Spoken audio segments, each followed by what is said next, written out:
Многие наши телезрители, посмотрев «Якутский голубой огонек» 31 декабря, наверняка обратили внимание на красивую и нежную девушку с невероятно сильным голосом.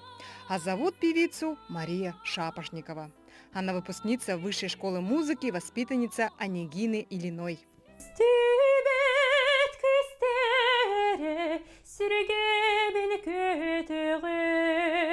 Желание петь у Марии родилось еще в раннем детстве, и этому поспособствовали ее родные.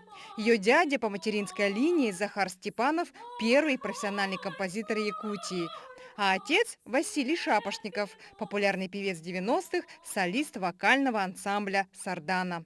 Так что других вариантов при выборе профессии у нашей героини даже не было. Однажды я в телевизоре маленькой девочкой увидела исполнение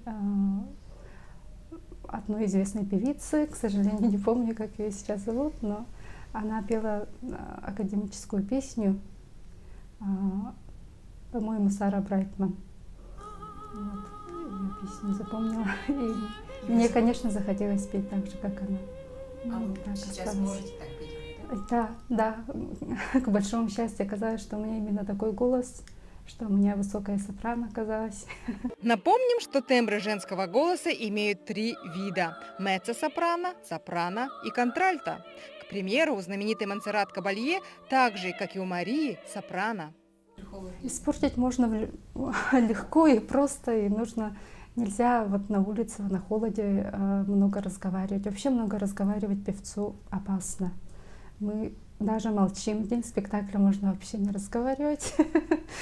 Как ни странно, нельзя нам много чего есть.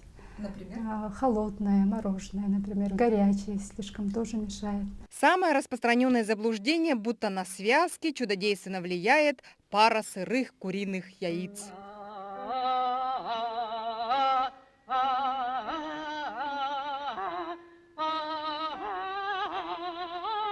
Таких народных средств нам не рекомендуют. Нужно, чтобы все было естественно, по голосу.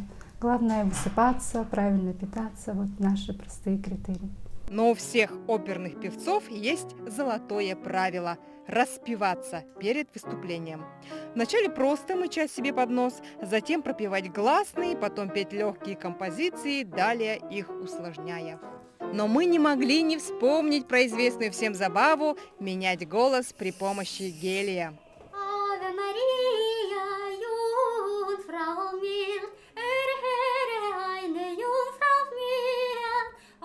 И, кстати, гелий для связок абсолютно безвреден.